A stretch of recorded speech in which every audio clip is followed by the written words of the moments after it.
bıçak elimden kırılgan üçün alabasam kırçıldaşıp kalmağa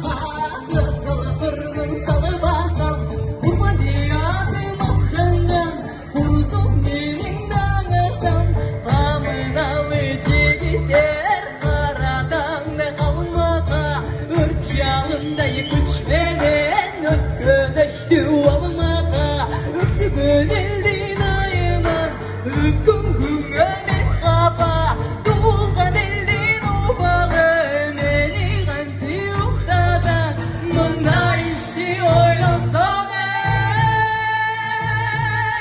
kanday bağırın şahane.